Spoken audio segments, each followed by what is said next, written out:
పవిత్రమైన శ్రావణ మాసంలో వచ్చే శుక్రవారం వరలక్ష్మి వ్రతం జరుపుకుంటారు. ఈ రోజు లక్ష్మీదేవిని 9 రూపాల్లో పూజిస్తారు. ధనలక్ష్మి, ధాన్యలక్ష్మి, గజలక్ష్మి, విజయలక్ష్మి, విద్యాలక్ష్మి మొదలైనవి. ఈ వ్రతం వెనుక ఒక అపూర్వమైన కథ ఉంది. ఒకసారి వినండి, మీ భక్తి మరింత బలపడుతుంది. పూర్వకాలంలో మాగధ దేశం అనే రాజ్యంలో చారుమతి అనే సతీమణి ఉండేది. ఆమె ఎంతో పతివ్రత, గాఢమైన భక్తి కలిగినవారు. ఆమె భర్త సంపాదన తక్కువే అయినా ఆమె లక్ష్మీదేవిని నిష్ఠగా పూజించేది. ఆమె సేవను చూసి దేవతలందరూ ఆనందించేవారు. ఒకరోజు రాత్రి చారుమతికి లక్ష్మీదేవి స్వప్నంలో దర్శనమిచ్చింది. అమ్మవారు ఇలా అన్నారు: ఓ చారుమతి, శ్రావణమాసం పౌర్ణమి ముందు శుక్రవారం నా రూపాన్ని పూజించు. నా ఆశీర్వాదంతో నీ ఇంట్లో ఐశ్వర్యం వెల్లివిరుస్తుంది. నీ కుటుంబానికి నిత్య సంతోషం, ఆరోగ్యం లభిస్తుంది. అమ్మవారి మాటలు వినగానే చారుమతి ఉదయం లేచి తన స్నేహితులతో కలిసి వ్రతానికి సిద్ధమైంది.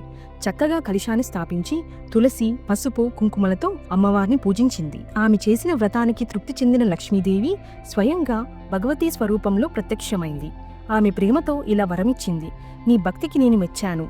నీ ఇంటిని ఐశ్వర్యంతో నింపుతున్నాను.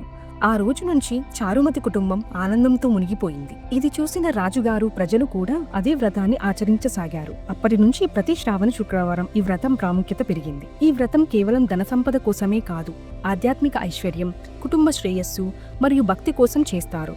ఇది తల్లులు, కూతుళ్లు కలిసి ఆచరించే కుటుంబ కథకు మరింత బలపరిచే వ్రతం. ఈ వ్రతం చేసేవారు లక్ష్మీ కటాక్షంతో జీవితాన్ని ఐశ్వర్యంగా గడుపుతారు. లక్ష్మీదేవి ఆశీస్సులతో ఆరోగ్యం, ఆనందం, శాంతి చేకూరుతుంది. మీకు ఈ కథ నచ్చిందా? అయితే లైక్ చేసి ఓం శ్రీ మహాలక్ష్మి నమః అని కామెంట్ చేయండి. ఇంకా ఇలాంటి కథల కోసం వేదాద్రి ఛానల్ని సబ్స్క్రైబ్ చేసుకోండి.